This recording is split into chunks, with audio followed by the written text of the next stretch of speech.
Sus la fin de la quinte année, Grand Gousier, retournant de la défaite des Ganariens, visita son fils Gargantua.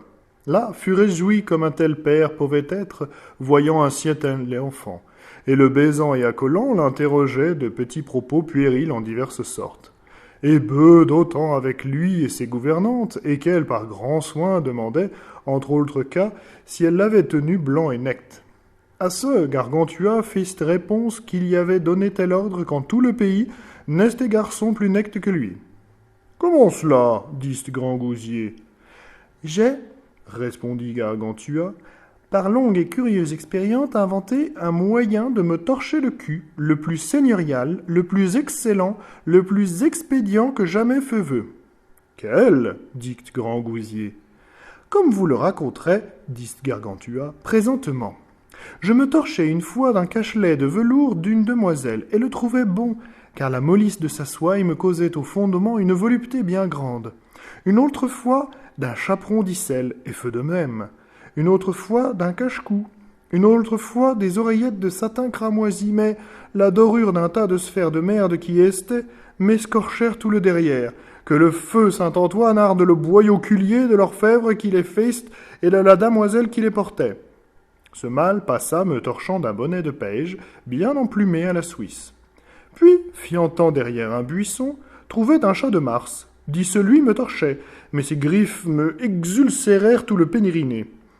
De ce me guéris au lendemain, me torchant des gants de ma mère, bien parfumés de mots-joints.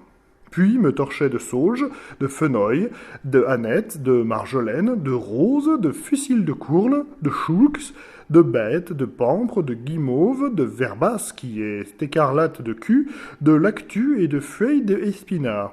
Le tout me fait de grand bien à ma jambe. De mercurial, de persiguir, de ortie, de consolde, mais j'en eus la caque-sangue de lombard, dont feu Gary me torchant de ma braguette.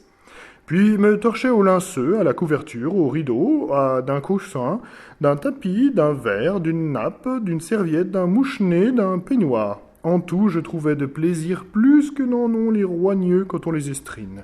« Voir, mais lequel torche-cul trouves-tu meilleur ?» J'y est-toi, et bien tout en saurait le tutotem. Je me torchais de foin, de paille, de baudruche, de bourre, de laine, de papier, mais toujours laisse aux couillons et smorches qui sont hors cul de papier torche. Quoi, mon petit couillon, as-tu pris au pauvre que tu rimes déjà? Oui, da, mon roi, je rime tant et plus, et en rimant souvent m'en rime. Escoutez que dit notre retrait au fianteur.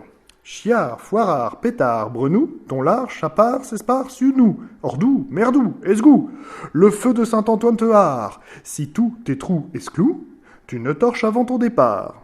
Or, dicte maintenant que je n'y sais rien, par la merdée, je ne les ai fait mis, mais les ayant récités à dame grand que voyez-ci, les ai retenions en la gibecière de ma mémoire. Retournons à notre propos. Quel? Chier? Non, mais torcher le cul. Mais... voulez-vous payer un bussard de vin breton si je vous fais quino en ce propos? Oui, vraiment. Il n'est point besoin torcher cul, sinon qu'il y ait ordure. Ordure n'y peut être si on a chié. Chier, donc, nous faut d'avant que le cul torché. Oh, que tu as bon sens, petit garçonnet. Ces premiers jours, je te ferai passer docteur en gaie science, par Dieu, car tu as de raison plus que d'âge. Or, poursuis ce propos torcheculatif, je t'en prie. Et par ma barbe, pour un bussard, tu auras 60 pipes, j'entends de ce bon vin breton, lequel point ne croit en Bretagne, mais en ce bon pays de Véron. Je me torchai après d'un couvre-chief, d'un oreiller, d'une pantoufle, d'une gibecière, d'un panier, mais oh, le mal plaisant torche-cul, puis d'un chapeau. Et notez que des chapeaux, les uns sont ras, les autres à poil, les autres veloutés, les autres taffetassés, les autres satinisés. Le meilleur de tous est celui de poil, car il fait très bonne abspersion de la matière fécale. Puis me torchait d'une poule, d'un coq, d'un poulet, de la peau d'un veau, d'un lièvre, d'un pigeon, d'un cormoran, d'un sac d'avocat, d'une barbute, d'une coiffe, d'un leurre.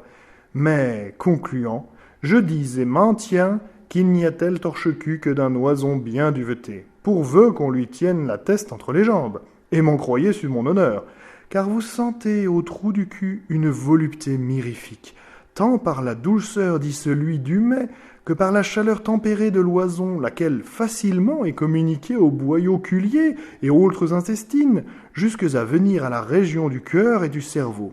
Et ne penser que la béatitude des héros et de semi-dieux, qui sont par les champs élysiens, soit en leur asphodèle, ou ambroisie, ou nectar, comme disent ces vieilles ici. Elle l'est, selon mon opinion, en ce qu'il se torche le cul d'un oison, et telle est l'opinion de maître Jean d'Écosse.